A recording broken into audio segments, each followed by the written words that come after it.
कैसे हुआ? ऊपर आ जाओ, बैठ जाओ, बैठ जाओ, यहां बैठ जाओ।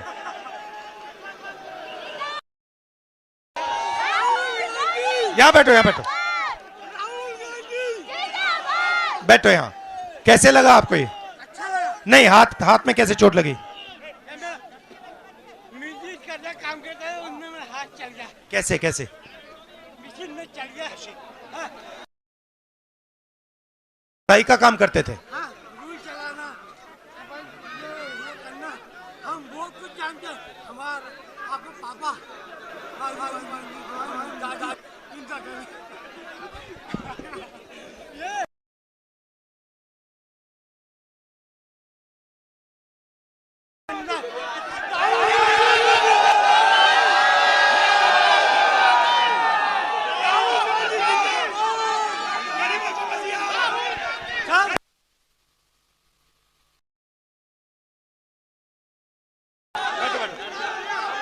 बैठो बैठो। अब आप सबका सॉरी, मैं इनसे बात करने में लग गया। मशीन से काम करते थे, हाथ गया।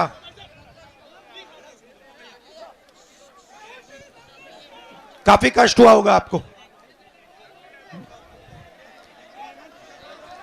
तो ऐसे हिंदुस्तान में लाखों लोग हैं।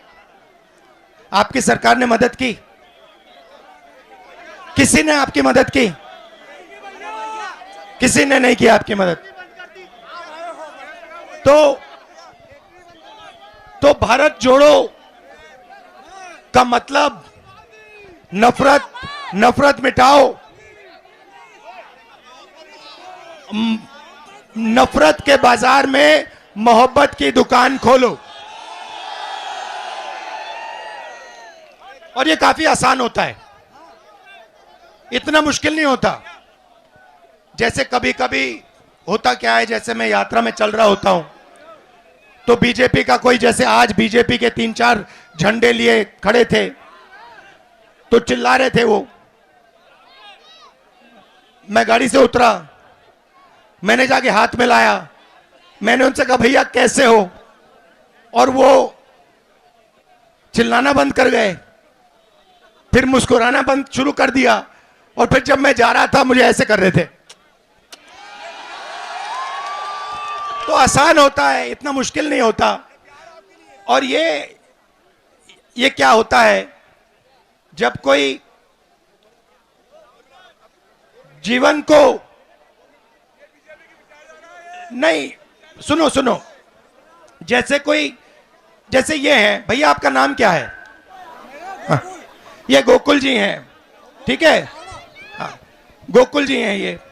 अब देखो, इनका हाथ चला गया, अब इनको तो गुस्सा होना चाहिए, मेरा हाथ चला गया, मगर देखो ये मुस्कुरा रहे हैं, ये खुश है। देखो ये इसका खड़े चेहरा देखो, खुश है ये।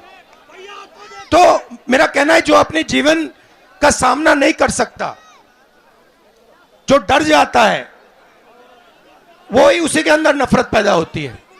वो दूसरों को देखता है, गुस्सा होता है, मगर जो जीवन का सामना कर सकता है, जो डरता नहीं है, उसके दिल में नफरत, गुस्सा आ ही नहीं सकता, क्योंकि वह जानता है चाहे कुछ भी हो जाए, मैं अंत में जो मुझे करना है मैं कर सकता हूं, मेरे अंदर क्षमता है, मेरे अंदर काबिलियत है, तो उसको डर ही नहीं लगता। तो यात्रा हमने की कन्याकुमारी से कश्मीर।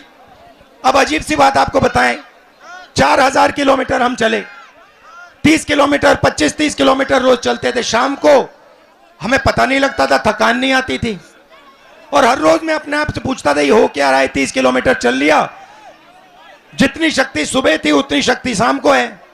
और फिर मुझे बात समझ आई, ये हिंदुस्तान की जनता का प्यार है, उनका मोहब्बत है, उनकी मोहब्बत है कि ये मेरी मदद कर रहे हैं, ये देख रहे हैं कि एक व्यक्ति हिंदुस्तान के लिए लड़ रहा है, जोड़ने के लिए लड़ रहा है, तो ये बिना कुछ कहे मेरी मदद कर रहे हैं। और जब ये मुझे मोहब्बत दे रहे हैं, अपनी शक्ति दे रहे हैं, मुझ में थकान ही नहीं आ रही। अब दूसरी यात्रा क्यों शुरू की? क्योंकि लोगों ने हमें कहा देखिए आप कन्याकुमारी से कश्मीर चल दिए, मगर आप आसाम नहीं गए, आप बंगाल नहीं गए, उड़ीसा नहीं गए, नॉर्थ ईस्ट में नहीं गए, गुजरात नहीं गए, तो ये यात्रा जो है इसको इन प्रदेशों में भी जाना चाहिए। इसलिए हमने दूसरी यात्रा शुरू की और मणिपुर से शुरू की और आज मैं यहां आपके सामने हाजिर हुआ हूं। उसमें हमने एक नया, अब आप पूछोगे भैया न्याय शब्द क्यों जोड़ा, मैं आपको बताता हूं। हिंदुस्तान में आर्थिक अन्याय हो रहा है, सामाजिक अन्याय हो रहा है, किसानों के खिलाफ अन्याय हो रहा है, महिलाओं के खिलाफ अन्याय हो रहा है, मजदूरों के खिलाफ अन्याय हो रहा है। सारा का सारा धन 2-3 बड़े उद्योगपतियों को दिया जा रहा है। आप जहां भी देखो आपको अदानी अदानी अदानी अदानी नाम दिखाई देगा। हिमाचल के सेब अदानी, हथियार अदानी, एयरपोर्ट अदानी, रेलवे अदानी। तो जहां भी देखो आपको वही 2-3 बड़े नाम दिखेंगे, वही बड़े 2-3 नाम दिखाई देंगे। मैं आपसे एक सवाल पूछना चाहता हूं, आपका टेस्ट लेना चाहता हूं। चलो, जैसे आपका टेस्ट होता है ना,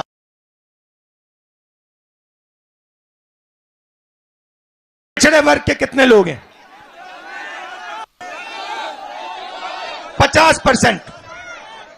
दलित वर्ग के कितने हैं? 15। आदिवासी वर्ग के कितने हैं? 15।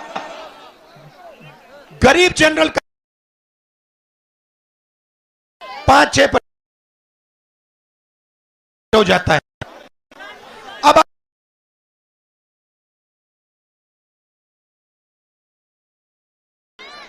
हिंदुस्तान के 200 सबसे बड़े पति निकालोगे, आपको उसमें ना एक पिछड़ा मिलेगा, ना एक दलित मिलेगा, ना एक आदिवासी मिलेगा, ना एक गरीब जनरल कास्ट का मिलेगा।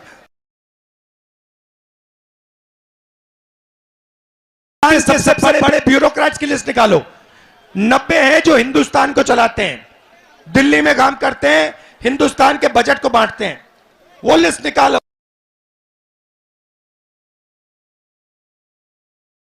काम करते हैं, छोटी सी मिनिस्ट्री उनके पास।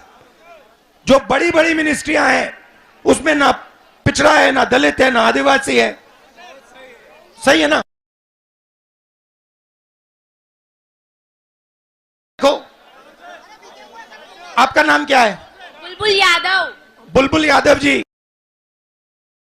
अब ये जो आपको मीडिया में बड़े बड़े पत्रकार दिखते हैं, जो मीडिया के मालिक दिखते हैं आपको, आप टीवी चालू करेंगे, उसमें से आप एक यादव ढूंढ के निकाल दो। अगर आपको एक यादव मिल जाए, एक यादव मिल जाए, मुझे बता देना। ढूंढ लो, नहीं मिलेगा। एक यादव ढूंढो, नहीं मिलेगा। आपको पिछड़े वर्ग के लोग, दलित लोग, आदिवासी लोग ना मीडिया में मिलेंगे, ना ब्यूरोक्रेसी में मिलेंगे, ना बड़े बड़े उद्योगपतियों के लिस्ट में मिलेंगे। आप कहां मिलेंगे? मैं बताता हूं आपको। कॉन्ट्रैक्ट लेबर की लिस्ट निकालो, वहां आपको मिलेंगे। अब इसने मुझे बताया,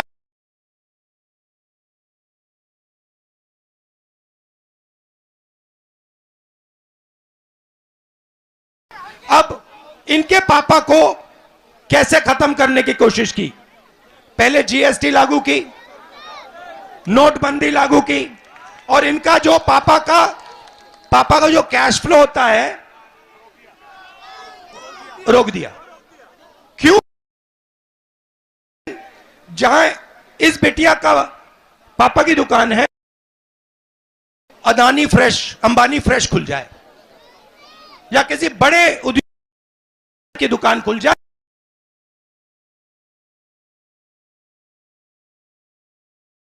नौकरी जाके करे किसके लिए? उसके लिए। मजदूरी करे किसके? उसके लिए। तो आप हर इंडस्ट्री को देख लो, कोई भी इंडस्ट्री देख लो हिंदुस्तान में, आपको सब जगह यही 10-15 लोग दिखेंगे। अब मैं चाहता हूं कि, नाम क्या था तुम्हारा? बुलबुल यादव। मैं चाहता हूं कि बुलबुल यादव एक दिन कहे अपने आप से कि मैं ये जो मोबाइल फोन है ऐसा मोबाइल फोन बनाना चाहती हूं, ठीक है? और फिर ये बैंक के पास जाए और बैंक से कहे मेरा नाम बुलबुल यादव है, आप मुझे लोन दो, मैं ये मोबाइल फोन का काम करना चाहती हूं। और बैंक उससे कहे हां बुलबुल, ये लो अपना पैसा, जाके अपना छोटा सा बिजनेस चालू करो। आज अगर बुलबुल यादव बैंक के अंदर जाए और उनसे कहे कि भैया मैं छोटा बिजनेस शुरू करना चाहता हूं, उन बैंक उससे कहेगा देखिए बुलबुल जी, कोई भी इंडस्ट्री देख लो हिंदुस्तान में, आपको सब जगह यही 10-15 लोग दिखेंगे। अब मैं चाहता हूं कि, नाम क्या था तुम्हारा? बुलबुल यादव। मैं चाहता हूं कि बुलबुल यादव एक दिन कहे अपने आप से कि मैं ये जो मोबाइल फोन है ऐसा मोबाइल फोन बनाना चाहती हूं, ठीक है? और फिर ये बैंक के पास जाए और बैंक से कहे मेरा नाम बुलबुल यादव है, आप मुझे लोन दो, मैं ये मोबाइल फोन का काम करना चाहती हूं। और बैंक उससे कहे हां बुलबुल, ये लो अपना पैसा, जाके अपना छोटा सा बिजनेस चालू करो। आज अगर बुलबुल यादव बैंक के अंदर जाए और उनसे कहे कि भैया मैं छोटा बिजनेस शुरू करना चाहता हूं, उन बैंक उससे कहेगा देखिए बुलबुल जी, आप घर जाइए, यहां पे हम सिर्फ अदानी अंबानी जैसे लोगों को बैंक लोन देते हैं। अब एक और सवाल, मनरेगा को चलाने में कितने रुपए लगते हैं साल के? हाँ, नहीं, मैं टेस्ट ले रहा हूं आपका। आप भाई और बहनों, आपका पैसा है, ये जो पूरा खर्च हो रहा है मनरेगा में, डिफेंस में, इनकी शिक्षा में, स्वास्थ्य में, ये आपका है। अब मैं आपसे सवाल पूछ रहा हूं आपके पैसे के बारे में। मनरेगा में एक साल का पैसा कितना होता है? कितना? 65,000। ये किसका पैसा है? ये बुलबुल यादव और आप सबका पैसा है। तुम्हारा नाम क्या है? रिद्धिमा। रिद्धिमा। पूरा नाम क्या है? रिद्धिमा सोलंकी। रिद्धिमा सोलंकी जी, आप भाषण देंगी आज? मुझे नहीं पता। अच्छा, कुछ तो कह दो। इनसे सवाल पूछो, इनसे सवाल पूछो, ठीक है? मैं बताता हूं। इनसे पूछो, नरेंद्र मोदी जी ने हिंदुस्तान के 20-25 सबसे अमीर लोगों का कितना कर्ज माफ किया है? ठीक है, पूछो जोर से। नरेंद्र मोदी ने मेरे को याद नहीं है। अब मैं बताता हूं, फिर से याद कराते हैं। नरेंद्र मोदी जी ने, घबराना नहीं है, ये तुम्हारे लोग हैं, ये तुम्हारे भाई हैं, ये तुम्हारे लोग हैं। तुम घर में बैठी हो, ठीक है? तुम घर में बैठी हो, अब तुम अपने भाई बहनों से, परिवार से बात कर रही हो, तो अब मैं आपसे पूछता हूं, अब आप पूछना, नरेंद्र मोदी जी ने हिंदुस्तान के सबसे बड़े अरबपतियों का कितना कर्ज माफ किया? नरेंद्र मोदी ने पूरी दुनिया में कितने? नहीं। अच्छा, मैं बोलूंगा, नरेंद्र मोदी जी ने हिंदुस्तान के सबसे बड़े अरबपतियों का, हिंदुस्तानी सबसे अरबपतियों का कितना कर्जा माफ किया? कितना कर्जा माफ किया?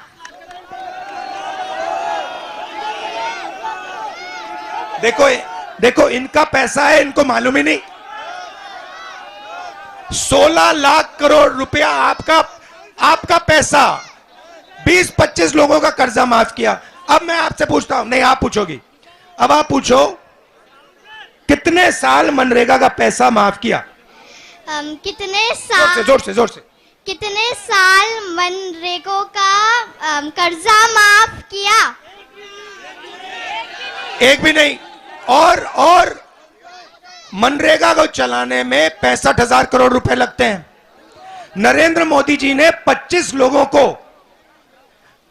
24 साल मनरेगा का पैसा पकड़ा दिया। 16 लाख करोड़ रुपया, 65,000 करोड़ रुपया, 65,000 करोड़ रुपया मनरेगा का एक साल का, 16 करोड़ रुपया, 16 लाख करोड़ रुपया उन्होंने माफ किया। मतलब 25 साल का मनरेगा का पैसा उन्होंने 20-25 लोगों को दे दिया और आपको पता भी नहीं लगा। आपके जेब से पैसा लिया, आपको पता भी नहीं लगा। छोटी बच्ची आपसे पूछ रही है, आप जवाब नहीं दे पा रहे हो।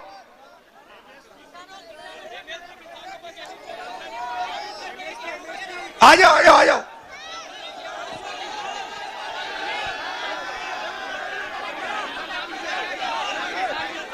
आ जाओ, आने दो आने दो आने दो।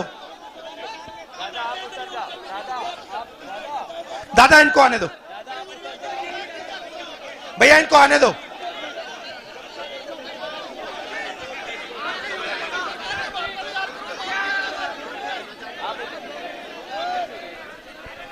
हाँ जी बताइए, बैठिए। 2200 में 2000 में किसानों का गेहूं खरीद, बोलो बोलो। किसानों के साथ छलावा किया। 2700 रुपए क्विंटल गेहूं का बोला, 2200 से 2000 हमारे किसानों का गेहूं बिक रहा है। और हम किसानों ने भी इस बार ठाना है कि अगर 2700 रुपए जो किसान नेता जीतू पटवारी जी ने वादा किया था, अगर वो हमें नहीं मिला है तो इस भाजपा सरकार का सुपड़ा साफ कर दिया जाएगा। तो देखिए, हम यहां सिर्फ, धन्यवाद, हम यहां, आपका नाम क्या है? अशोक जाट। नमस्कार, अच्छा लगा आपसे मिलकर। हमें बहुत हाँ, तो मैं सिर्फ ये कह रहा हूं कि जो हिंदुस्तान में, ठहर जाओ, अब तुम्हारी बारी आएगी। जो हिंदुस्तान में अन्याय हो रहा है वो आपके साथ हो रहा है। मैं सिर्फ ये चाहता हूं कि अगर बड़े बड़े उद्योगपतियों का काम हो तो फिर गरीबों का भी होना चाहिए, छोटे व्यापारियों का भी होना चाहिए, सबका होना चाहिए। अगर नरेंद्र मोदी अरबपतियों का कर्जा माफ करते हैं तो उन्होंने किसानों का कर्जा माफ करना चाहिए।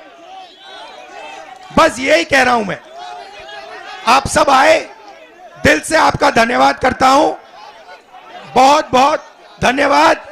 नमस्कार, जय हिंद। आपका भी